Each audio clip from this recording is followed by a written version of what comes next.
Free TV நேயர்களுக்கு வணக்கம். தமிழகம் 234 தேர்தல் களத்தின் நாடி துடிப்பு 2026 நிகழ்ச்சிக்கு உங்களை வரவேற்கிறோம். தமிழகம் முழுவதும் இருக்கக்கூடிய ஒவ்வொரு சட்டமன்ற தொகுதியாக பார்த்துட்டு வரோம். அதோடைய கள நிலவரம் தற்போது எப்படி இருக்கிறது? ஆளும் அரசுக்கு சாதகமாக இருக்கிறதா? எதிர்க்கட்சிகள் பலம் பெறுகிறதா? நாம் தமிழர் கட்சியுடைய வாக்கு சதவீதம் உயர்கிறதா? விஜயின் தாக்கம் இளைஞரின் மத்தியில் எந்த அளவுக்கு இருக்கிறது? அரசு செயல்படுத்திய திட்டங்கள் திமுகவிற்கு ஓட்டுகளாக மாறுகிறதா? மோடியுடைய எதிர்ப்பு பிரச்சாரம் திமுக செய்கிறது, அது எந்த அளவுக்கு மக்கள்கிட்ட ஈடுபடுது இப்படிங்கிறத குறித்தெல்லாம் தான் நம்ம கள ஆய்வு செய்திருக்கிறோம். அந்த கள ஆய்வில் கிடைக்கும் முடிவுகளை தான் உங்கள் முன் தெரிவித்து வருகிறோம். அந்த வகையில் நாம் இன்று எடுத்திருக்கக்கூடிய சட்டமன்ற தொகுதி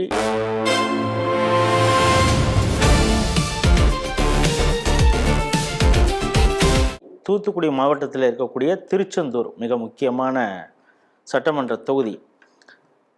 இங்கே மொத்த வாக்காளர்கள் 2,30,000 பேர் இருக்காங்க. ஆண் வாக்காளர்கள் 1,12,000 பேரும், பெண் வாக்காளர்கள் 1,18,000 பேர் இருக்காங்க. இந்த சட்டமன்ற தொகுதியை பொறுத்தளவு பார்த்தீங்கன்னா 2001லேருந்து தொடர்ச்சியாக அனிதா ராதாகிருஷ்ணன் ஆரம்பத்தில் அதிமுகலையும் அதற்கு பிறகு திமுகவில் போட்டி போட்டு தொடர்ச்சியாக வெற்றி பெற்று வருகிறார். கடந்த 2021 கூட 25,000 வாக்கள் வித்தியாசத்தில் எம் ராதாகிருஷ்ணன் அதிமுக கட்சியை சார்ந்தவரை வெற்றி கொண்டார் அப்படிங்கிறத பார்க்குறோம். 2016 சரத்குமாரை எதிர்த்து வெற்றி கொண்டார். 2011 PR மனோகரன் அதிமுக கட்சியை சார்ந்தவர், அவரை எதிர்த்து வெற்றி பெற்றது. அந்த வாக்கு விகிதம் பார்த்தீங்கன்னா 640 தான், வித்தியாசமே 640 ஓட்டுகள் தான் அப்படிங்கிறதையும் நம்ம பார்க்க வேண்டியதாக இருக்கிறது. தற்போது அவர் மீது பல ஊழல் குற்றச்சாட்டுகள், கேஸ் ஒரு பக்கம் நடந்துகிட்டு இருக்கிறத பார்க்குறோம். அந்த தொகுதி மக்கள் இப்பொழுதும் அவருக்கு ஆதரவாக இருக்கிறாங்களா?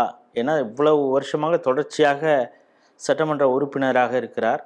அந்த தொகுதியில் அவருக்கு எப்படி செல்வாக்கு இருக்கிறது அப்படிங்கிறத பார்க்கணும்.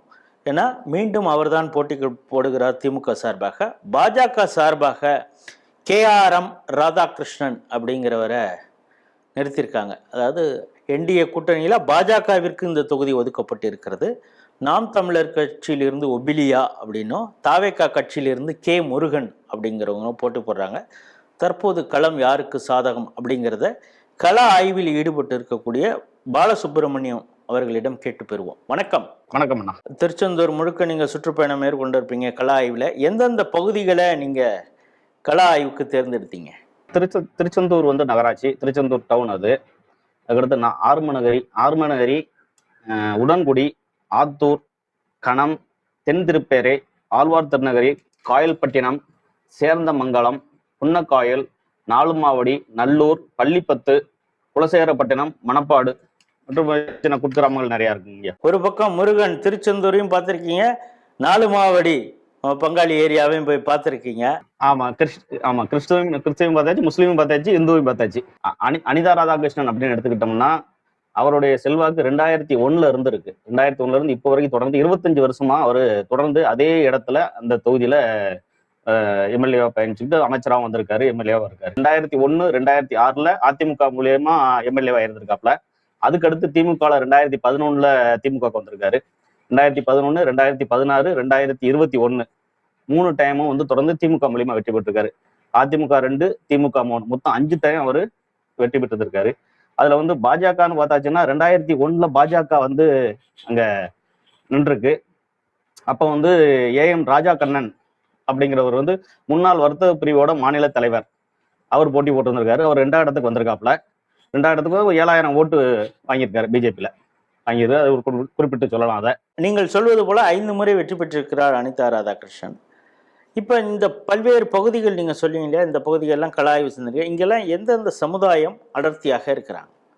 மீனவர் பகுதின்னு எடுத்துக்கிட்டோம்னா வீரபாண்டியப்பட்டினம் கிறிஸ்டின் 90% இருக்காங்க. நாசரேத் அதுவும் கிறிஸ்டின் தான், 80% இருக்காங்க. உடன்குடி இது ஃபுல்லாமே மீனவர் பகுதியில் வருது.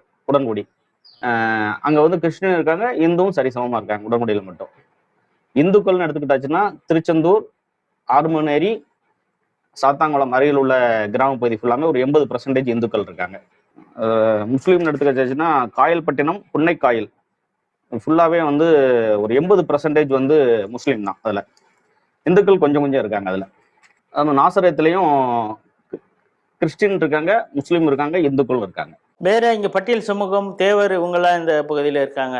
மீனவர் பகுதின்னு எடுத்துக்கிட்டீங்கன்னா வீரபாண்டியப்பட்டினம், நாசரேத், உடன்குடி இங்க வந்து இருக்கக்கூடியதுல வந்து கிறிஸ்டின் அதிகமா இருக்காங்க. 90% கிறிஸ்டின் இருக்காங்க.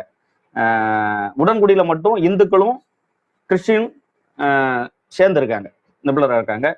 அதுல மெஜாரிட்டின்னு எடுத்துக்கிட்டாச்சுன்னா பரவதர் சமுதாயம் அதிகமா இருக்கு, நாடார் சமுதாயம் அதிகமா இருக்கு. உடன்குடி எடுத்துக்கிட்டீங்கன்னா நாடார் தான் ஃபுல்லா, மேக்சிமம் நாடார் வராங்க. கிறிஸ்டின் நாடார் இருக்காங்க, இந்து நாடார் இருக்காங்க. திருச்செந்தூர் தொகுதி எடுத்துக்கிட்டாச்சுன்னா திருச்செந்தூர் நகராட்சி எல்லா சமுதாயம் கலந்து வருது. ஆறுமுகநேரி எடுத்துக்கிட்டா தேவர் சமுதாயம் அதிகமா இருக்கு. சாத்தாங்குளம் ஏரியாவில் சுத்துப்பட்டு உள்ள கிராமங்கள் எல்லாமே 80% வந்து இந்துக்கள் தான் இருக்காங்க. அவங்க வந்து நாடார் சமுதாயம், தேவர் சமுதாயம், கோனார் சமுதாயம், நாயுடு சமுதாயம் அதில் கலந்துருக்காங்க. முஸ்லீம்னு எடுத்துக்கிட்டீங்க அப்படின்னா 2 இடத்துல அதிகமா இருக்காங்க, காயல்பட்டினம், புன்னக்காயல். இதுல 2லயுமே வந்து ஒரு 80% முஸ்லீம் இருக்காங்க. இந்துக்கள் கம்மி தான். அங்க இருக்கிற இடத்துல வந்து தேவேந்திரகுல வேளாளர்கள், பறையர் சமூகத்தினர் அந்த புன்னக்காயல்லையும் இதுல வராங்க. காயல்பட்டினத்துலயும் முஸ்லீம் அதிகமா இருக்காங்க, கிறிஸ்டின் கொஞ்சம் இருக்காங்க. அவங்க அந்த இடத்துலயும் வந்து இந்த தேவேந்திரகுல வேளாளர்கள் கொஞ்சம் வராங்க. மீனவர் பகுதியில வந்து நாடார் சமுதாயம் கொஞ்சம் அதிகமா இருக்கு. கோனாறு, செட்டியார், ஆசாரி இவங்க எல்லாமே ஒரு 45% அந்த சரௌண்டிங்ல இருக்காங்க. ஐயர், பிள்ளைவாள் ஒரு 5% வராங்க. பறையர் சமுதாயம் ஒரு 15%, பல்லர் சமுதாயம் ஒரு 5%. இங்க பல்வேறு சமூகங்களை சொன்னீங்க, பல பகுதிகளில் அவங்க அடர்த்தியாக இருக்கக்கூடிய அந்த பகுதிகளும் சொன்னீங்க. இப்போ இந்த சமுதாயங்கள்லாம் எந்தெந்த கட்சிக்கு ஆதரவாக இருக்கிறாங்க? முஸ்லீம், கிறிஸ்டின் நாடார்னு எடுத்துக்கிட்டிங்கன்னா அதுக்குள்ள வந்து பறையர் சமுதாயம் உள்ள வருது, தேவேந்திர சமுதாயம் உள்ள வருது. அவங்க எல்லாமே திமுகவுக்கு ஆதரவாக தான் இருக்காங்க. அங்கே மெஜாரிட்டி முஸ்லீம் அப்படின்னு எடுத்துக்கிட்டாலே திமுக தவிர வேற யாருக்குமே அவங்க போடுற மாதிரி இல்லை. கிறிஸ்டின் ஓட்டு தான் மாறுது. கிறிஸ்டின் ஓட்டுல கொஞ்சம் வந்து விஜய்க்கு போகுது. அதிமுகவுக்கு எடுத்துக்கிட்டீங்க அப்படின்னா தேவர் சமுதாயம், கோனார் சமுதாயம், நாயுடு சமுதாயம் இவங்க எல்லாமே வந்து பிள்ளைவாள் சமுதாயம், இவங்க ஐயர், இவங்க எல்லாமே வந்து அதிமுகவை தவிர வேற எதுக்கும் போட மாட்டோம் அப்படிங்க. இப்போ என்டிஏ கூட்டணியில பிஜேபி இருக்கிறதுனால அந்த ஓட்டு ஃபுல்லாமே பிஜேபிக்கு விழும். இந்து நாடார்கள் வந்து 2ஆ பிரிகிறாங்க. அதாவது அதிமுகவுக்கும் சொல்றாங்க, திமுகவுக்கும் சொல்றாங்க. அதுல திமுகவோட ஓட்டு வங்கி அதுல மாறல. அதிமுகவோட ஓட்டு வங்கி வந்து கொஞ்சம் ஸ்பிளிட் ஆகுது. என்னன்னா விஜய்க்கு கொஞ்சம் அதுல மாறுது. அவன் கிறிஸ்டின் ஓட்டுலையும் வந்து விஜய்க்கு கொஞ்சம் மாறுது. என்டிகேல எடுத்துக்கிட்டீங்க அப்படின்னா இளைஞர்கள் ஓட்டு அதிகமா, அதுல ஒரு 5% ஓட்டு என்டிகேக்கு போகும். விஜய்க்கு எடுத்துக்கிட்டீங்கன்னா இளைஞர்கள் ஓட்டு, முதல் தலைமுறை ஓட்டு ஃபுல்லாமே விஜய்க்கு போற மாதிரி தான் இருக்கு. திமுகவோட கிறிஸ்டின் நாடார் ஓட்டு, அந்த ஓட்டு ஃபுல்லாமே திமுகவுல இருந்து பிரிஞ்சு விஜய்க்கு வர்ற மாதிரி இருக்கு. அதே மாதிரி அதிமுகவில் உள்ளவங்க கிறிஸ்டின்ல இருந்திருக்காங்க, அவங்க இருக்கிறவங்களும் அவங்களும் வந்து விஜய்க்கு போடுற மாதிரி இருக்கு. அதிமுக ஓட்டு விஜய்க்கு போற மாதிரி இருக்கு. அதே மாதிரி அதிருப்தி ஓட்டுகள்னு எடுத்துக்கிட்டாச்சுன்னா திமுகவுக்கும் அதிமுகவுக்கும் உள்ள அதிருப்தி ஓட்டுமே விஜய்க்கு வர்ற மாதிரி தான் அங்க உள்ள மக்களின் மனநிலை இருக்கு. ஆனா மேக்சிமம் வந்து நாடார் ஓட்டுகள் கொஞ்சம் பிரியறது ஃபுல்லாமே விஜய்க்கு கொஞ்சம் வாய்ப்பான ஓட்டுகளா இருக்கிறது. இந்துக்களுக்கு எடுத்துக்கிட்டோம் அப்படின்னா இந்துக்கள் ஓட்டு எடுத்துக்கிட்டோம் அப்படின்னா அதாவது பாஜக வந்து மதத்தை மட்டும் முன்னிலைப்படுத்தி அங்க வந்து பிரச்சாரங்கள் பண்றாங்க அப்படின்னு சொல்லி திருச்செந்தூர் கிட்ட உள்ளவங்க சொல்லல. திருச்செந்தூரை தாண்டி கொஞ்சம் போயிட்டோம் அப்படின்னா அவங்களோட நிலை எப்படி இருக்குன்னா பாஜக ஒன்லி வந்து மதத்தை இது பண்ணி சொல்லுது, நாங்க இங்க வந்து கிறிஸ்டின் முஸ்லீம் எல்லாமே நாங்க ஒன்னா இருக்கோம் அப்படிங்கிற மத கலவரத்தை கொண்டு வர அளவுக்கு அவங்களுடைய ஸ்பீச் இருக்கு. அதனால வந்து நாங்க வந்து பிஜேபியை நாங்க விரும்பல. மதத்தை விட்டுட்டு அவங்க வந்து பிரச்சாரம் பண்ண ஆரம்பிச்சாங்க அப்படின்னா கண்டிப்பா நம்ம பிஜேபி தவிர வேற எதையும் போட மாட்டோம். இந்துக்காக நாங்க பிஜேபிக்கு நாங்க ஆதரவு தெரிவிக்கும். ஆனா அவங்க மதத்தை முன்னிலைப்படுத்துறதுனால இங்க எங்க கூட இருக்கிறதுல முஸ்லீம் அதிகமா இருக்காங்க, கிறிஸ்டின் எங்க கூடயே இருக்காங்க. அதனால வந்து நாங்க அதை கொஞ்சம் இது பண்றோங்கிற மாதிரி சொல்றாங்க, ஆதரவு தாராங்க. ஆனா அந்த இதை ஓப்பனா வெளிப்படுத்துறாங்க. எந்த பகுதியில இதெல்லாம் சொல்றாங்க? உடன்குடி. எந்த சமுதாய மக்கள் அப்படி சொல்றாங்க? தேவேந்திரகுல வேளாளர் சமுதாயம். தேவேந்திர வேளாளர் சமுதாயம் மேக்சிமம் பிஜேபிக்கு வர்ற மாதிரி இருக்கிற ஓட்டா தான் இருக்கு. ஆனா அவங்க சொல்லக்கூடியது நீங்க வந்து இந்துங்கிற ஒரு இதையே வந்து சொல்லிக்கிட்டு வரீங்க, மதத்துல வந்து ஆனா மதத்தை வந்து கொஞ்சம் பிரிவினையாவே நீங்க பாக்கீங்க அப்படின்னா ஆனா அதாவது 1-2 இது நான் சொன்னேன். அதாவது அவங்க இதுலயுமே வந்து பிஜேபிலயுமே வந்து சிறுபான்மை அணின்னு தனியா வச்சிருக்காங்க. அந்த அணியில வந்து இருக்கிறது ஃபுல்லாமே முஸ்லீம், கிறிஸ்டின் மட்டும்தான். இந்து மதத்தை தாண்டி இருக்கிறவங்க தான் அதுல இருக்காங்க.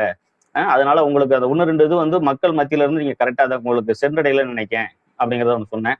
அதே மாதிரி நீங்க பாஜக உறுப்பினர்கள் இங்க யாரும் இருந்தாங்கன்னா அவங்க கிட்ட கொஞ்சம் கேட்டு தெரிஞ்சுக்கிட்டீங்கன்னா மதத்தை தாண்டி தான் அரசியல் நடக்கு, அரசியல்ல தான் இது வந்து கொண்டு வராங்களோடைய மத பிரச்சாரம் நடக்கல அப்படிங்கிறது உங்களுக்கு புரியும் அப்படிங்கிறத கொஞ்சம் எடுத்து சொல்லியிருக்கேன். பிஜேபி வந்து அங்க கொஞ்சம் பிரிவினையாவே இருக்கு, 2-3 பிரிவாவே ஓடுது. எப்படின்னா இவர் ராதாகிருஷ்ணனுக்கு வந்து ஒரு டீம் தனியாவே வேலை செய்யுது, சித்திரகாந்தனுக்கு ஒரு டீம் வேலை செய்யுது. சித்திரகாந்தனுக்கும் ராதாகிருஷ்ணனுக்கும் ஒரு காம்படிஷன் போய்க்கிறதுக்குள்ள தெரியுது.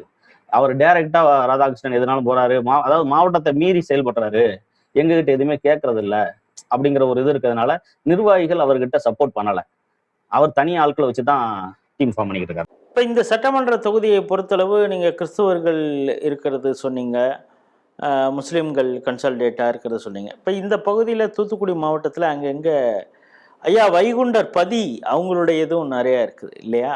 அவங்கெல்லாம் யாருக்கு ஆதரவாக இருக்காங்க? அனிதாவுக்கு ஆதரவாக இருக்கிறாங்களா, இல்லை பாஜக வேட்பாளருக்கு ஆதரவாக இருக்காங்களா? அவங்க வந்து நாடார் சமுதாயத்தை சேர்ந்தவங்க தான் அதில் ஃபுல்லாக வராங்க. அவங்க ஃபுல்லாமே அதாவது இந்து கலாச்சாரம், இந்து இதை வெளிப்படுத்துறதுனால பிஜேபிக்கு ஆதரவாக தான் அவங்களுடைய செயல்பாடுகள் இருக்கு. அது வந்து திமுகவுக்கு போற மாதிரி இல்லை. முதல்ல திமுகவுக்கு போட்டுக்கிட்டு வந்திருக்காங்க. இப்போ இந்த சட்டமன்ற தொகுதியில் பல பெண் வாக்காளர்களை சந்தித்து அவங்கள்ட்ட கருத்து கேட்டிருப்பீங்க. அவங்க திமுக ஆட்சியை எப்படி பார்க்குறாங்க? குறிப்பாக தூத்துக்குடி மாவட்டத்தில் வந்து போதைப் பொருட்கள் கடத்தல் ஒரு பக்கம் நடந்துகிட்டு இருக்கு கடல் வழியாக, இன்னொரு பக்கம் போதைப் பொருள் நடமாட்டமும் மாவட்டம் முழுக்க இருக்குது, சட்டம் ஒழுங்கு பிரச்சனை ஒரு பக்கம் இருக்குது. திமுக அரசோடைய இலவச பேருந்து பயணம், மகளிர் உரிமை தொகை, எதை அதிகமாக அவங்க பேசுகிறாங்க? முதல்ல அவங்க சொல்றது மகளிர் விடியல் பயணம். அதை பத்தி, ஏன்னா அங்க ஃபுல்லாமே வந்து இந்த மீனவர் இது ஃபுல்லாமே இப்ப அந்த பகுதியில் வந்து அந்த மீன்கள் வர்றதை எடுத்து கொண்டு வர்றது செய்யறது ஃபுல்லாமே அந்த பஸ்ல தான் யூஸ் பண்ணிக்கிட்டு இருக்காங்க. அதை வந்து ரொம்ப விரும்புறாங்க. நமக்கு திமுக அரசு கொண்டு வந்தது வந்து எங்களுக்கு இலவசமா கொண்டு வந்ததுனால எங்களுக்கு அது ரொம்ப இதா இருக்கு அப்படின்னு சொல்றாங்க. ஆனா அதுல வந்து ஒரு குற்றச்சாட்டு, பெரிய குற்றச்சாட்டு என்னன்னா, அந்த மீன்கள் வச்சுக்கிட்டு அவங்க ஏத்துறதுனால அந்த பஸ்காரன் வந்து டிரைவர் வந்து நிறுத்தாம போயிடுறாங்க. அது எங்களுக்கு ரொம்ப மன உளைச்சலா இருக்கு. அது நாங்க எத்தனை டைமே வந்து நாங்க வந்து எம்எல்ஏக்கு தகவல் கொடுத்துருக்கோம், இந்த மாதிரி எங்க ஏரியாலாம் பஸ் நிக்கவே மாட்டுக்கு அப்படின்னு கொடுத்துருக்கோம். ஆனா பேருந்து இலவசம்ங்கிறத மாதிரி விட்டுட்டு எங்களை ஏத்தி அவங்க வந்து அதுல பிரிவினையை தான் பார்க்காங்க அப்படிங்கிற ஒரு பெரிய குற்றச்சாட்டா சொல்றாங்க. அதுபோக பாதாள சாக்கடை திட்டம் திருச்செந்தூர் இதுல வந்து பேரூராட்சி வந்து நகராட்சியா கொண்டு வந்திருக்காங்க. பாதாள சாக்கடை திட்டம் உள்ள வந்திருக்கு. அது முழுவதுமே வந்து சின்ன பைப்பா உள்ள போட்டு கிராமம் அந்த நகராட்சிக்குள்ள ஃபுல்லாமே வந்து போட்டு விட்டுருக்காங்க. கோயிலை சுத்தி போட்டுறது எல்லாமே வந்து ஒரு சின்ன மழை பெஞ்சா கூட முட்டளவு தண்ணி, காலுக்கு மேல தண்ணி வந்துடுது, தண்ணி அதுல போக மாட்டேங்குது. அது ஃபுல்லாமே வந்து கோயிலுக்குள்ள போகிறது வர்றது எல்லாருமே வந்து அசுத்தத்தை மிதிச்சுக்கிட்டு தான் அந்த கோயிலுக்குள்ள போற மாதிரி ஒரு பெரிய இதா இருக்குங்கிற மாதிரி ஒரு பெரிய குற்றச்சாட்டு சொல்றாங்க. அதே மாதிரி பேரூராட்சியா இருந்தது நகராட்சியா மாத்தினதுல இவர் எம்எல்ஏ வந்து அனிதா ராதாகிருஷ்ணன் பெருசா நாங்க நகராட்சியா கொண்டு வந்திருக்கேன் அப்படிங்கிறத சொல்றேன். ஆனா அவர் நகராட்சியா கொண்டு வந்து நகராட்சிக்குள்ள கட்டமைப்பு எதுவுமே அங்க கொண்டு வரல. சாலை வசதி கிடையாது, தண்ணீர் சரிவர கிடைக்கும், சொத்து வரி ஃபுல்லாமே ஏறி இருக்கு அப்படிங்கிறது திருச்செந்தூர் மக்கள், நகரத்தோட மக்களோட பெரிய குற்றச்சாட்டா இருக்கு. அதே மாதிரி கோயில வந்து பராமரிப்பே கிடையாது. கோயில் வந்து ஒரு நாளைக்கு வந்து குறைஞ்சது 2 லட்சம் பேர்ல இருந்து திருவிழா காலங்கள்ல ஒரு 15 லட்சம் பேர் வரைக்கும் அந்த நம்ம திருச்செந்தூர் இதுக்குள்ள வராங்க. அப்படி வர்ற இடத்துல வந்து இவங்க வந்து ஒரு பெண்களுக்குன்னு எடுத்துக்கிட்டாச்சுன்னா அவங்களுக்கு பாதுகாப்பு சரியான முறையில கொடுக்கறது இல்ல. அவங்க தங்கதுக்கு கூட நமக்கு இந்த பிரகாரத்துல தங்கலாம்னு சொல்லி மிந்தி நம்ம எல்லாமே அங்க தங்கினாங்க. அதை கூட வேணுக்குனேன்னு இப்போ அறநிலைத்துறை என்ன செய்யுது அப்படின்னா அவங்க கட்டுப்பாட்டுல வச்சுக்கிட்டு யாரையுமே உள்ள வர்றது இல்ல. வந்தாங்களா கும்பிட்டா வெளியே போகணும், எங்கேயும் போய் தங்கிக்கோ, இங்க உட்காரக்கூடாது, இங்க படுக்க கூடாதுங்கிற மாதிரி ரொம்ப அராஜகம் பண்றாங்க. அவங்களுக்கு ஒரு ஒதுங்கிறதுக்கு கூட கழிவறை கூட சரியான இதுல கிடையாது. அதனால பெண்கள் ஃபுல்லாமே ரொம்ப பாதிக்கப்படுறாங்க இங்க வர்றவங்க. அறநிலைத்துறையினால வந்து கோயிலுக்குன்னு வர்ற மக்களை வந்து அவங்களை இதுக்கடுத்து வந்து அவங்க வரவிடாம இருக்கிறதுக்கு எவ்வளவு தூரம் அவங்கள புண்படுத்த முடியுமோ அந்த அளவுக்கு மனதளவுல அவங்களை புண்படுத்தி தான் முருகனை தரிசிக்கிற வர்றவங்களை அனுப்பி விடுறாங்க அப்படிங்கிற ஒரு பெரிய குற்றச்சாட்டு இருக்கு. அதை வந்து எம்எல்ஏ அனிதா ராதாகிருஷ்ணன் நாங்க பல முறை நாங்க இப்ப சொல்லியிருந்திருக்கோம். ஆனா அவர் இந்த கோயில் இதுல வந்து எந்த இதுலையுமே தலையிட மாட்டுக்காரு. ஃபுல் அண்ட் ஃபுல் வந்து திருச்செந்தூர் கண்ட்ரோல் வந்து அறநிலைத்துறைங்கிறதான் சொல்றாங்களோடைய திமுகவோட கண்ட்ரோல்ல தான் இருக்கு. வேற யாருமே உள்ள போய் எதுவும் செய்ய முடியல. அவங்க ஆளுக்க வந்தாங்கன்னா வெறுவரும் உள்ள போறாங்க, நேரா போய் முன்னாடி போய் நின்று சாமி கும்பிடுறாங்கன்னு பெரிய குற்றச்சாட்டு இருக்கு. அதே மாதிரி நான் பொதுமக்களா வந்திருக்கவங்க ஃபுல்லாமே வந்து ரூமா இப்ப புதுசா கட்டி போட்டுருந்தாங்க, அதில் அடைச்சு போட்டு வேணுக்கிறேன்னு கூட்டம் இல்லாட்டாலுமே திறந்து விட மாட்டுக்காங்க, அலக்களிக்காங்க, மக்களை ரொம்ப அலக்களிக்காங்க அப்படிங்கிற பெரிய குற்றச்சாட்டா சொல்றாங்க. அதுவும் பஸ் ஸ்டாண்டு எடுத்துக்கிட்டீங்கன்னா திருச்செந்தூர் பஸ் ஸ்டாண்டுக்கு குறைஞ்சது 2 லட்சம் பேருக்கிட்ட அங்கனக்குள்ள வந்து போய்கிட்டு இருக்காங்க டெய்லி. அப்ப அங்க வந்து ஒரு பாதுகாப்பான வசதி எதுவுமே கிடையாது. லைட் கொஞ்சம் இருட்டிருச்சுன்னா லைட் வசதி கூட கிடையாது. பெண்கள் பாதுகாப்புக்கு போதைப் பொருட்கள்லாம் சரளமா கிடைக்கி. அங்கே ஃபுல்லாமே பாட்டில் டாஸ்மார்க் இருக்கிறதுனால அங்கனுக்குள்ளேயே சாப்பிட்டுட்டு பாட்டில போட்டுருந்தாங்க செஞ்சிடறாங்க. சின்ன பிள்ளைகளோட கோயிலுக்கு வர்றவங்க ஃபுல்லாமே முகஞ்சொலிக்கு மன்னன் தான் அந்த இடத்துல போய்கிட்டு இருக்காங்க. அது போக பாத்ரூம்னு எடுத்துக்கிட்டாச்சு அப்படின்னா அங்க ஒரு சின்ன லெவல்ல வச்சிருக்காங்க ஒழிய அதுவுமே வந்து சரியான முறையில பராமரிப்பு கிடையாது நகராட்சியில இருந்து. அதுக்கு ஒரு ஆளுக்கு 10 ரூபா வசூல் பண்ணி அதையும் வந்து ரொம்ப அடாவடித்தனமா வசூல் பண்ற மாதிரி வசூல் பண்றாங்க.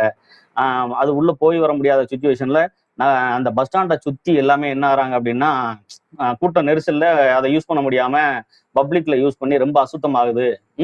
அதனால திருச்செந்தூர் கோயில் பிரகாரமே அந்த கோயிலை சுத்தி வர்றது பஸ் ஸ்டாண்ட் வரைக்கும் ஃபுல்லாமே மக்கள் முகஞ்சொலிக்கும் வண்ணத்துல போற மாதிரி நிலைமை தான் இங்க இருக்கு. இதை ஃபுல்லாமே வந்து எம்எல்ஏ கண்டுக்க மாட்டுக்காரு அப்படிங்கிற ஒரு குற்றச்சாட்டு இருக்கு. இன்னொன்னு அவரை பத்தி கேட்டாலே ஒரு வகையான பயத்தோட தான் பதில் சொல்றாங்க. அவர் 20 வருஷத்துக்கு மேல இருந்திருக்காருங்க. அதனால அவர் எம்எல்ஏ இந்த ஏரியால.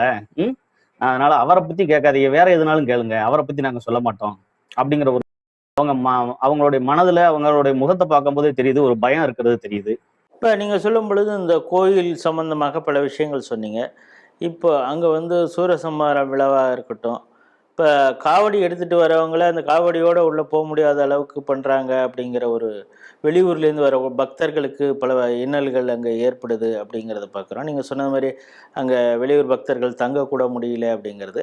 அதே போல் இந்த ஸ்பெஷல் தரிசனம் சொல்லி 1000 ரூபா 1500 3000 வரைக்கும் வசூல் பண்ணிடலாம், சில புரோக்கர்கள் மாதிரி இருந்துட்டு அழைச்சிட்டு போகிறாங்கிற குற்றச்சாட்டு. இதெல்லாம் அங்கே இருக்கக்கூடிய பக்தர்கள் மத்தியில் எந்த அளவுக்கு திமுகவின் மீது ஒரு வெறுப்பு இருக்குது? அதை வந்து அறநிலைத்துறை இந்த மாதிரி வந்து அதிகமான ரூபா வாங்குறாங்கன்னு சொல்லி டிவில எல்லாமே ஃபிளாஷ் ஆகி எல்லாருமே ப்ரெஸ் மீட் கொடுத்ததை வச்சு கொஞ்சம் ரெஸ்ட்ரிக்ஷன் பண்ணியிருக்காங்க. இருந்தாலுமே அவங்க அந்த இடத்துல இன்னும் வந்து சரி பண்ண முடியல. என்ன செஞ்சுறாங்கன்னா ஸ்பெஷல் தரிசனம் 100 ரூபான்னு சொல்லி டோக்கன் போடுற மாதிரி அங்க இப்பவும் ஓடிக்கிட்டு தான் இருக்கு. ஆனா அந்த 100 ரூபா டோக்கனுக்கு என்ன செய்யறாங்கன்னா பொதுமக்கள் நம்ம போறவரிய பக்தர்கள்ட்ட ஃபுல்லாமே ஒரு ஆளுக்கு 500 ரூபா அப்படின்னு வசூல் பண்ணி தான் உள்ள விட்டு போறாங்க. கேட்டா பிடிஓ பிஆர்ஓட்ட போனோம்னா நீங்க 100 ரூபா கேட்பாங்க. ஆனா நீங்க யாராச்சும் உங்களோட விஐபியோட இது இருந்துச்சுன்னா தான் அவர் போட்டு கொடுப்பாரு அப்படிங்கிற மாதிரி ஒரு பொய்யான ஒரு வதந்தியை அங்க பரப்பி விட்டுட்டு பிஆர்ஓ ஆபீஸ்கிட்டே பொதுமக்களை போக விடாம அந்த ஸ்பெஷல் தரிசனம் போற வழியில வச்சுக்கிட்டேவும் நீங்க எத்தனை பேர் இருக்கீங்க, 10 பேர் இருக்கீங்களா, 15,50,000 ரூபாய் நீங்க கொடுத்துருங்க, நாங்க உள்ள கூட்டு போறோம் அப்படிங்கிற மாதிரி சொல்லிதான் இப்ப வரைக்கும் நடந்துகிட்டு இருக்கு. அதை வந்து அறநிலைத்துறைக்கு வந்து அவங்களுடைய கண்ட்ரோல்ல தான் நடக்கு. அவங்க செக்யூரிட்டி தான் கூட்டு போறாங்க. அப்ப இது அறநிலைத்துறை பெரிய ஒரு ஊழல் பண்ணிக்கிட்டு இருக்காங்க அந்த இடத்துல. அதுபோக இன்னொன்னு பொதுமக்கள் என்ன சொல்றாங்கன்னா அறநிலைத்துறையை இந்த திருச்செந்தூர் இதுல இருந்து கோயில்ல இருந்து வெளியே விட்டா தான் பொதுமக்கள் வந்து முருகனை வந்து மனதார தரிசிக்க முடியும். இப்போ அறநிலைத்துறை வச்சு என்ன செய்தாங்க அப்படின்னா எங்களை வந்து ஒரு மக்களை வந்து அந்த சாமி கும்பிடுற மனநிலையவே வந்து மாற்றி உள்ள போயிட்டு எப்பண்டா வெளியே வருவோம் அப்படிங்கிற மனநிலையை கொண்டு போய் தள்ளுறாங்க. எங்களால மனதார அந்த முருகனை தரிசிக்க கூட முடியலைங்க, வந்து அதை முருகன் தான் கேட்கணும் அப்படிங்கிற மாதிரி ரொம்ப அவங்க மனக்குமுறால சொல்றாங்க. அறநிலைத்துறை என்பதே வந்து திமுகவுடைய கண்ட்ரோல்ல தான் இருக்கு. அப்ப அறநிலைத்துறை கிடையாது, அது திமுக தான் கோயிலை வந்து அபகரிச்சு அதோடைய வரவு செலவு ஃபுல்லாமே கையாடல் பண்ணிக்கிட்டு இருக்கு அப்படிங்கிற ஒரு பெரிய குற்றச்சாட்டா இருக்கு. இது இங்க வந்து பொதுமக்கள் பக்தர்கள் வர்றவங்களுக்கு வந்து சுண்டல் இந்த மாதிரி இது வந்து டெய்லி கொடுக்கலாம். ஏன்னா ஒரு 2 நாளைக்கு ஒருக்க 3 நாளைக்கு ஒருக்க 3 கோடி ரூபா 2 கோடி ரூபா இங்க வந்து குறைஞ்சது 2 கோடி ரூபாய்கிட்ட வந்து கோயில்ல வருமானம் கிடைக்கி. அப்படிங்கும்போது அந்த கவுண்டர்ல பூட்டி போடுற பக்தர்களுக்கு எல்லாத்துக்குமே அவங்களுக்கு ஒரு தண்ணி வசதி ஏற்பாடு நல்லபடியாக கொடுக்கலாம், ஒரு மோர் வசதி எடுத்து கொடுக்கலாம். அவங்க எல்லாமே வந்து அலக்கழிச்சு தான் ஓட வைக்காங்கிற ஒழிய வெளியே வரும்போது எப்பண்டா வெளியே வருவோங்கிற நிலைக்கு தள்ளப்படுறாங்க. அது ஃபுல்லாமே அறநிலையத்துறை வந்து என்னன்னா நாங்க எத்தனை டிப்போ சொல்லிட்டோம், கோரிக்கை வர பொதுமக்கள் பக்தர்கள் வர்றவங்க ஃபுல்லாமே அந்தந்த அறக்கட்டளை சார்பாக கோரிக்கை வச்சிருந்திருக்காங்க. அங்கே ஏற்கனவே அறக்கட்டளை நிறைய இருக்கு, அந்த மட சார்பாகவும் கோரிக்கை வச்சிருக்காங்க. பக்தர்கள் வர்றவங்களுக்கு கொஞ்சம் நீங்க மோர் இந்த மாதிரி கூட ஏற்பாடு பண்ணலாம். ஏன்னா வெயில் காலமா இருக்கு, உள்ள நீங்க ரூம்ல அடைச்சு போடுறது அந்த வெக்கையில இருக்கிறதுக்கு அதுக்கும் அவங்களுக்கு உடல்நிலை பாதிப்புகள் வரக்கூடாது அப்படிங்கிறது அதை கூட அவங்க கண்டுக்கிற மாதிரி இல்லை. அப்போ வந்து திமுக என்ன பண்ணுதுன்னா கோயிலுக்கு வர்றவங்களை மக்களை வந்து குறைக்கணும். அப்போ இங்க வந்து அதிகமான மக்கள் வர்றதை குறைச்சாச்சுனாலே நம்ம வந்து ஓரளவுக்கு நம்ம அடுத்த இதுக்கு நடந்து போய் கொண்டு போலாங்கிற மாதிரி அறநிலைத்துறையை வச்சு திமுக அராஜகமா அந்த வேலையை பார்த்துக்கிட்டு இருக்கு. தீபத்தூன் பிரச்சனை திருப்பரங்குன்றத்துல வந்தது, அந்த நேரத்துல இங்க இருக்கக்கூடிய பக்தர்களுடைய மனநிலை எப்படி இருந்தது? இப்ப தீபத்தூன் பிரச்சனையை பத்தி கேட்டிருக்கும் போது இந்துக்களுக்கு பாதுகாப்பே இல்லை. இந்துக்கள் அப்படின்னாலே நம்மளை வந்து ரொம்ப கீழ்த்தரமா பார்க்குற அளவுக்கு கொண்டு போறாங்க அப்படிங்கிற பெரிய குற்றச்சாட்டா சொல்றாங்க. அதே மாதிரி இந்துக்கள் எல்லாருமே ஒன்று சேரணும், இந்துக்கள் ஒற்றுமையா இருந்தாலே நம்ம பலத்தை காட்டலாம். அதுல வந்து அவங்க வந்து மதமே கிடையாது அப்படின்னு சொல்லி இது பண்றாங்க திமுக. அதுபோக எதிர்த்து நம்மளுடைய இதுக்கு வந்து கோர்ட்ல வந்து ஒரு ஆர்டர் வருது, அந்த தீபத்தூணுக்கு தீபம் ஏற்ற விடாம எதிர்த்து என்ன செய்றாங்க திமுக மறுபடியும் மேல்முறையீடு பண்றாங்க. மறுபடியும் நம்ம திமுகவுக்கு ஓட்டு போட்டு வர வச்சோம் அப்படின்னா இந்துக்களை இல்லாமலே ஆக்கிடுவாங்க. அவங்களுடைய இது வந்து கிறிஸ்டின் முஸ்லீம் மட்டும்தான் அவங்க கண்ணுக்கு தெரியாங்க. நாங்க வந்து இழிச்ச வாயங்களா தான் தெரியுறோம், இந்துக்கள் வந்து ஒரு இழிச்ச வாயங்களா தான் தெரியுறோங்கிற மாதிரி திருச்செந்தூர் பகுதிக்குள்ள உள்ள கோயிலை சுத்தி உள்ளவங்க ஃபுல்லாமே சொல்ற கருத்து. இப்போ திருச்செந்தூர் கோயிலை சுற்றி பல கட்டுமானங்கள் கட்டுவதற்கு பெரிய அளவில் டொனேஷன் பண்ணது வந்து சிவநாடார். கிட்டத்தட்ட கோடிகளில் அவங்க கொடுத்துருக்காங்க. அதை வச்சு தான் அவங்க கட்டியிருக்காங்க. ஆனால் அங்கே தங்கியிருக்க அந்த வெயிட் பண்ணக்கூடிய பக்தர்களை வந்து, சரி பாபு திருப்பதினா நீ இப்போ இங்கெல்லாம் காத்திருக்க மாட்டியா அப்படின்னு அவர் எரிச்சலோடு பேசியதெல்லாம் அந்த நேரத்தில் பெரிய அளவு சர்ச்சையானது. அதெல்லாம் மக்கள் இன்னும் மறக்காமல் இருக்கிறாங்களா? மறக்காம இருக்காங்க. அதாவது திமுக தான் நான் வந்து இந்த கோயிலுக்கு வந்து இப்போ நான் இவ்வளவு தூரம் கட்டி கொடுத்துருக்கேன் செஞ்சிருக்கேன்னு சொல்லி அறநிலைத்துறையில இருந்தா நாங்கள் இவ்வளவு வருமானத்தையும் வச்சு கட்டி கொடுத்துருக்கோம்னு சொல்லியிருக்காங்க. ஆனா திருச்செந்தூர் கோயிலுக்கு இப்போ இவ்வளவு தூரம் செலவழிச்சு இவ்வளவு தூரம் அதை வந்து வெளியே காட்டினது யாரு அப்படின்னா சிவநாடார் தான். அவர் ஆனா சைலண்டா தான் இருக்காரு. அவர் இவ்வளவு தூரம் பணம் கொடுத்ததை வந்து வெளிக்காட்டி நான் தான் கொடுத்தேன் அப்படின்னு அவர் பெருந்தன்மையா இது வரைக்கும் யார்ட்டையும் சொல்லவும் இல்லை.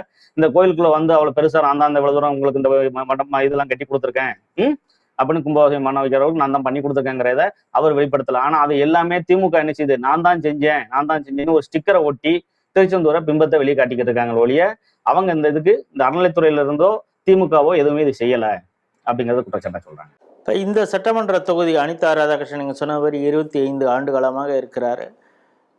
அவர் என்ன வாக்குறுதிகள்லாம் சொல்லியிருக்காரு, எதையெல்லாம் செய்திருக்கிறாரு, அவர் மீது இப்பொழுது அந்த மக்கள் எப்படி பார்க்குறாங்க அவருடைய செயல்பாட்டை?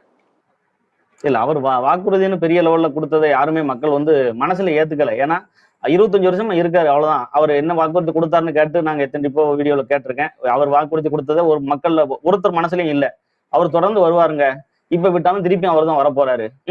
இந்த அதாவது அவங்க சொல்றதை எப்படி சொல்றாங்கன்னா காமெடியா சொல்றாங்க, திருச்செந்தூர் தொகுதிக்கு ஒரு காலக்கெடு அவரை வச்சுதான் இருக்கு. அவரை விட்டு வெளியே போவதுக்கு இந்த திருச்செந்தூர் தொகுதிக்கு என்னன்னு தெரியல அப்படிங்கிற மாதிரி 25 வருஷம் தேய்ச்சிட்டாரு. அப்படியே தேய்ச்சிட்டு போயிருவார் போல தெரியுது இந்த டீப்போம் அப்படிங்கறதுதான் இருக்கு. ஆனா அவங்க மனசுல வந்து மாத்தி போடணுங்கிறது இருக்கு, சொல்ல முடியாத அளவுல தான். ஏன்னா நாங்க வீடியோவா நாங்க சொன்னோம் அப்படின்னா நீங்க வெளிப்படையா காட்டுவீங்க, அப்ப எங்களுக்கு பாதிப்பு வரும் அப்படி ஒருத்தர் வந்து ஓப்பனாவே சொன்னாரு. நான் இவ்வளவு தூரம் சொல்லியிருக்கேன், ஆனா அடுத்து எனக்கு என்ன நடக்குங்கிறது எனக்கு தெரியாது, என்னன்னாலும் இவங்க பண்ணுவாங்க அப்படின்னு அவர் மகனோட வீடியோவே நம்மகிட்ட ஒரு இதுல ஒருத்தர் மட்டும் தான் ஓப்பனா சொல்லியிருக்காரு. இப்போ சமீப காலமாக ஒரு ஊருக்கு இந்த கோயிலுக்கு அவர் டொனேஷன் பண்ணுறேன்னு சொல்லிட்டு பண்ணலைன்னு சொல்லி இந்த ஊர் மக்கள்லாம் பிடிச்சி திமுக தொண்டர் சட்டையெல்லாம் பிடிச்சி கேட்டு ஒரு அம்மா வந்து ஒரு கேள்வி கேட்டது. வண்டியை கூட நிறுத்தாமல் இவங்க வேகமாக எடுத்துகிட்டு போகிற அந்த வீடியோவும் நம்ம ஸ்ட்ரீட்டிலேயே கூட ஒளிபரப்பிருக்கிறோம்.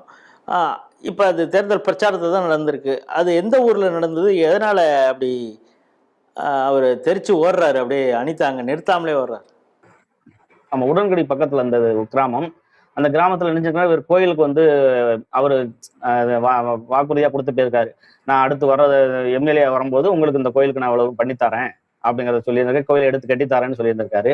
இப்போ அதே தொகுதிக்கு அந்த இடத்துக்கிட்ட போன உடனே, அந்த உடன்குடி பக்கத்துல ஒட்டியத்துக்கிட்ட போன உடனே அங்க உள்ள பொதுமக்கள் அந்த கோயிலை சார்ந்தவங்க வந்து இவர்கிட்ட வந்து ஒரு கோரிக்கையை மறுபடியும் திருப்பி கேட்காங்க. ஐயா நீங்க இந்த கோயிலை கட்டித்தரேன்னு சொன்னீங்க, இது அடுத்த தேர்தல் வந்துருச்சு, இப்போ என்ன சொல்ல போறீங்கன்னு ஒரு அவங்க ரெண்டு வத்துக்குள்ளயுமே ஒரு கிராஷ் ஆகுது. செஞ்சு தரேன் அப்படிங்கிறாரு. எப்ப செஞ்சு இதே தான் நீங்க சொல்லிக்கிட்டு இருக்கீங்க போது அவங்களுக்குள்ள பெண்களுக்குள்ள கொஞ்சம் திமுக சார்ந்த ஒருத்தர் கொஞ்சம் ஆபாசம் பேசுறாரு. அவங்க சட்டையை பிடிச்சி இவங்க என்ன செய்யறாங்க, மறுபடி கேள்வி கேட்கிற அளவுக்கு ஒரு கைகலப்பு லெவலுக்கு அந்த இடத்துல வருது. உடனே அவர் அந்த இடத்த விட்டு உடனே கிளம்பிடுறாரு. கிளம்பி இந்த மாதிரி எதிர்ப்பு அதிகமானோடனே, கிராம மக்கள் எதிர்ப்பே அதிகமானோடனே அவர் கிளம்புறாரு. அங்க இந்துக்கள் ஒற்றுமை அந்த இடத்துல வருதுங்கிறது அதுல தெரியுது அந்த கோயிலை காட்டும் போது. இப்போ இந்த சட்டமன்ற தொகுதியை பொறுத்தளவு ஒரு பக்கம் அனிதா ராதாகிருஷ்ணன் ஒரு 25 வருடங்களாக இருக்கிறாரு, இன்னொரு பக்கம் பிஜேபி சார்பாக கேஆர்எம் ராதாகிருஷ்ணன் நிற்கிறாரு.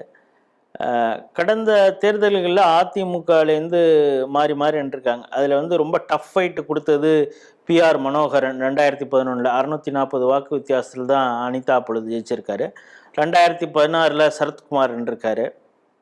அதுக்கப்புறம் 2021 எம் ராதாகிருஷ்ணன் அதிமுக சார்பாக நின்றிருக்காரு அப்படிங்கிறத பார்க்குறோம். இப்போ அதிமுகவுடைய வாக்கும் பாஜகவிற்கு இருக்கக்கூடிய செல்வாக்கையும் வைத்து இப்போ கேஆர்எம் ராதாகிருஷ்ணன் போட்டியிடுறாருன்னா அதிமுகவுடைய எல்லா வாக்குகளும் கேஆர்எம் ராதாகிருஷ்ணனுக்கு வருமா? அதிமுகவில் வந்து அவர் வந்து போன டைம் வந்து 2வது இடத்துல வந்திருக்காரு, 63,000 வாக்குகள் வாங்கியிருந்திருக்காரு. ஆனா இப்போ வந்து அதிமுகவில் வந்து இருக்கக்கூடிய கிறிஸ்டின் வந்து அதிமுக போற மாதிரி சொல்லலை. அவங்க ஃபுல்லாமே பாஜகவோட சேர்ந்திருக்குங்கிற ஒரே எண்ணத்துல விஜய்க்கு மாறுற மாதிரி, திமுகவுக்கும் அது போகலை, அது விஜய்க்கு மாறுற மாதிரி தான் இருக்கு. அதனால இந்த ஓட்டம் வந்து பாஜகவோட ஓட்டு வங்கி அங்க ஏறி இருக்கு. ஏன்னா நம்ம திருப்பரங்குன்றம் இஷ்யூ இந்த மாதிரி இதெல்லாம் பார்க்கும்போது இந்துக்களுக்கு எழுச்சி வந்து திருச்செந்தூர் தொகுதியில காட்டுது. ஏன்னா மத அடிப்படையில் பார்க்கும்போது அவங்க கிறிஸ்டியனும் முஸ்லீம் வந்து அவங்களோட ஆதிக்கத்தை காட்டுறாங்க. ஆனா நம்ம இங்க இந்துக்கள் என்னதான் அதிகமா இருந்தாலும் 50% வந்து உள்ள இருந்தாலுமே நம்மளால வந்து காட்ட முடியல. அவங்க இருக்கிற மாதிரி தான் ஒரு கட்டமைப்பு திருச்செந்தூர் தொகுதியில காட்டிக்கிட்டு இருக்காங்க. ஆனா இந்துக்கள் அதிகமா தான் இருக்காங்க. ஆனா இந்துக்கள் இருக்கிற மாதிரி திருச்செந்தூர் தொகுதியை காட்டல. முஸ்லீமும் கிறிஸ்டினும் அதிகமா, முஸ்லீம் 25% இருக்காங்க, கிறிஸ்டின் 25% இருக்காங்க, இந்துக்கள் 50% இருக்காங்க. ஆனா அந்த 50% ஓட்டுமே வந்து ஸ்பிளிட் ஆகுது. அதுல கிட்டத்தட்ட ஒரு 40% நாடார் சமுதாயத்தை சேர்ந்தவங்க. அதுல வந்து நாடார் சமுதாயம் வந்து மேக்சிமம் என்ன ஆயிடுச்சு அப்படின்னா கிறிஸ்டினுக்கு கன்வெர்ட் ஆயிருக்காங்க. இந்து இருந்தது ஃபுல்லாமே கிறிஸ்டின் கன்வெர்ட் ஆயிருக்காங்க. அப்படி கன்வெர்ட் ஆனதுனால தான் வந்து திருச்செந்தூர் தொகுதி வந்து நம்ம வந்து இப்போ கம்மியா இருக்க மாதிரியும் கிறிஸ்டின் முஸ்லீம் அதிகமா இருக்க மாதிரியும் வந்து ஒரு பிம்பத்தை கிரியேட் பண்ணி காட்டுறாங்கிற மாதிரி சொல்றாங்க. திமுக ஓட்டுன்னு எடுத்துக்கிட்டீங்கன்னா ஒரு 43% தான் அங்க இருக்கு. மொத்தத்திலே 43% தான் இருக்கு. அதிமுகவும் அமமுகவும் பார்த்துக்கிட்டீங்கன்னா ஒரு 30% இருக்கு. ரெண்டும் சேர்ந்து 30% இருக்கு. பிஜேபிக்கு ஒரு 11% ஓட்டு இருக்கு. போன டைம் வந்து ஒரு 7-8% இருந்தது. இப்போ ஒரு 3% கூடி இருக்கு. 11% கண்டிப்பான முறையில் இந்த ஓட்டம் ஓட்டு விடும். நாம் தமிழர் கட்சிக்கு 10% ஓட்டு இருக்கு. விஜய்க்கு வந்து 10% ஓட்டு அங்க கிடைக்கும். அந்த 14% ஓட்டு வங்கியில பாதிக்கக்கூடியது அதிமுக. அமமுக ஓட்டு நமக்கு தெரியல. அமமுக ஓட்டு பிஜேபிக்கு ஃபுல்லா விழுந்துருது. அதிமுக ஓட்டுல கிறிஸ்டின் நாடார் ஓட்டு மட்டும் வந்து இதுக்கு விஜய்க்கு போகுது. ஸோ இந்த களம் இப்படித்தான் இருக்கிறது அப்படிங்கிறத சொல்லியிருக்கீங்க. அதாவது நாம் தமிழர் கட்சி மற்றும் தாவேகா 2 பேரும் சேர்ந்தே கிட்டத்தட்ட ஒரு 18-20% வாக்குகளை பிரிச்சிருவாங்க, அப்படிதானே? ஆமா ஆமா, 24% வாக்கு நாம் தமிழர் கட்சி விஜயும் பிரிப்பாங்க. நமக்கு வந்து 41% இருக்கு. அதாவது அதிமுகவுக்கும் பிஜேபி ஓட்டுமே 41% ஓட்டு இருக்கு. அந்த 41% ஓட்டுல அதிமுக ஓட்டை நம்ம பிரியாம வாங்கியாச்சு அப்படின்னா கண்டிப்பான முறையில அங்க வந்து பாஜக வெற்றி பெறும். அங்க அதிமுக ஓட்டு பிரியுது அப்படின்னா திமுக வெற்றி பெறும். தூத்துக்குடி மாவட்டம் திருச்செந்தூர் சட்டமன்ற தொகுதியை குறித்து தான் இவ்வளோ நேரம் நம்ம பார்த்துட்டு இருந்தோம். வேட்பாளர்கள்லாம் அறிவிச்சாச்சு. இப்போ வேட்பாளர்களையும் வைத்தே கள ஆய்வு நடந்திருக்கிறது அப்படிங்கிறத பார்க்குறோம். இங்கு வந்து 5 முறை வெற்றி பெற்றிருக்கிறார் அனிதா ராதாகிருஷ்ணன். அவர் அமைச்சராகவும் இருக்கிறார். 2 முறை அதிமுக சார்பாகவும் அதற்கு பிறகு திமுக சார்பாகவும் வெற்றி பெற்றிருக்காங்க. அதை பார்க்குறோம். 2026 அவரே களம் காண்கிறார். அவர் பெரிய அளவு இங்கே ஒன்றும் வாக்குறுதி கொடுக்கறது இல்லை. ஆனாலும் அவர் வெற்றி பெற்று கொண்டே இருக்கிறார் அப்படின்னு அந்த பகுதி மக்கள் சொல்கிறாங்க. அவர் குறித்து சில கமெண்ட்ஸை சொல்கிறதுக்கே மக்கள் கொஞ்சம் அச்சப்படுகிறார்கள். ஆனால் தேர்தல் முடிஞ்சதுக்கு பிறகு என்ன பண்ணுவாங்களோ அப்படிங்கிறது. இங்கே இந்துக்கள் மெஜாரிட்டியாக இருக்கிறாங்க. அதே போல் கிறிஸ்துவர்களும் முஸ்லீம்களும் சில பேக்கெட்ஸில் ரொம்ப அதிகமாக இருக்கிறாங்க. வெளி தோற்றத்துக்கு இது வந்து சிறுபான்மை மக்கள் அவங்க ஓட்டு சதவீதம் தான் அதிகமாக இருக்கிறது மாதிரி காட்டுறாங்க. அதுக்கு காரணம் பெரும்பான்மையாக இருக்கக்கூடிய இந்துக்களின் வாக்குகள் சிதறுவது தான் காரணம் அப்படின்னு. திருப்பரங்குன்றம் இந்த இஷ்யூ, அதே போல் திருச்செந்தூர் கோயிலில் சேகர் பாபு செய்த சில அடாவடியான பேச்சுக்கள், அந்த பக்தர்களுக்கு கொடுக்கக்கூடிய அந்த அழுத்தம், இதையெல்லாம் வந்து திமுகவுக்கு எதிரான நிலைப்பாடை பக்தர்கள் மத்தியில் எடுக்கிறது மாதிரி இருக்குது. அப்படி இருந்தால் கூட இந்துக்களுடைய வாக்கும் இங்கே பிரிகிறது. காரணம் தாவேகா விஜய் இங்கே வந்து வாக்குகளை பிரிக்கிறார். கிறிஸ்தவர்கள், மீனவர்கள் இவங்கெல்லாம் அவருக்கு ஆதரவாக இருக்கிறாங்க. இந்து நாடார் இவங்க பகுதியில் இருந்தும் பல வாக்குகள் வந்து இளைஞர்கள் வாக்கு தாவேகா விஜய்க்கு பிரிகிறது. இது பெரும்பாலும் அதிமுகவுடைய வாக்கு பிரியுது அப்படின்னு. காரணம் என்னென்னா அதிமுகவில் இருக்கக்கூடிய கிறிஸ்தவர்கள் கூட இந்த தடவை பாஜக கூட்டணி இருக்குது அப்படிங்கிறதுனால அதிமுகவுக்கு வாக்களிப்பதை விட்டு தாவேகாவுக்கு வாக்களிக்கக்கூடிய மனோநிலையில் இருக்கிறார்கள் அப்படிங்கிறது தெரியுது. அதாவது திமுகவிற்கும் அதிமுக கூட்டணி இந்துக்களுக்கும் வந்து ஒரே சதவீத வாக்கு தான் இருக்குது. அந்த தொகுதியில் இருக்கக்கூடிய இந்துக்கள் எல்லாம் இந்த அதிமுக கூட்டணிக்கு வாக்களித்தால் பாஜகவே வெற்றி பெறுவதற்கான ஒரு சூழல் இருக்கிறது. ஆனால் விஜய் வந்து பிரிக்கக்கூடிய வாக்குகள் வந்து அது அதிமுகவையும் பெரிய அளவில் டேமேஜ் பண்ணுது. அப்படிங்கிறதுனால இந்த முறையும் அனிதா ராதாகிருஷ்ணன் வெற்றி பெற்று விடுவாரோ அப்படின்னு அந்த மக்கள் நினைக்கிறாங்க. அவர் வந்து 5 வருஷமா தேய்ச்சிட்டு போயிருக்காரு, இது 6வது வருஷமும் ஜெயிச்சாலும் ஜெயிச்சிருவாருங்க அப்படின்னு அலட்சியமாக அந்த பகுதி மக்கள் சொல்றாங்க. அவர் எந்த ஒரு வாக்குறுதியும் சொன்னதா அவர் செஞ்சதில்லை அப்படிங்கிறதெல்லாம் கூட அந்த மக்கள் சொல்றாங்க. இருந்தாலும் அவர் எப்படி வெற்றி பெறுகிறார் அப்படின்னு அதுக்கு கலாய்வில் ஈடுபட்ட பாலசுப்ரமணியன் சொல்லும்போது அது வந்து ஒரு காலக்கேடு, முருகனா பார்த்து நினைச்சாதான் முடியும் அப்படிங்கிறது மாதிரி அந்த மக்கள் சொல்றதாக நம்மிடம் பகிர்ந்து கொள்கிறார். திருச்செந்தூர் சட்டமன்ற தொகுதியை பொறுத்தளவு திமுகவிற்கு தான் ஒரு வாய்ப்பு இருக்குமோ அப்படிங்கிறது தான் சொல்ல தோன்றுகிறது. அடுத்த கட்ட கலை, ஏன்னா இப்போ ஒரு ஊரில் தான் அவர் பிடிச்சி கேட்டிருக்காங்க அனிதா ராதாகிருஷ்ணனை. இவ்வளவு நாள் பயந்துகிட்டு இருந்த மக்கள் இப்போ தைரியமாக இந்துக்கள் கேட்க ஆரம்பிச்சிருக்காங்க. இது போல இப்போ ஒரு இடத்துல கேட்க ஆரம்பிச்சது இன்னும் சில ஊர்களில் இதே போல கேட்க ஆரம்பிச்சாங்கன்னா களம் எப்படி மாறும் அப்படிங்கிறது போக போக தெரியும். மீண்டும் ஒரு சட்டமன்ற தொகுதியில் சந்திப்போம். அதுவரை உங்களிடம் விடைபெறுகிறோம். நன்றி, வணக்கம்.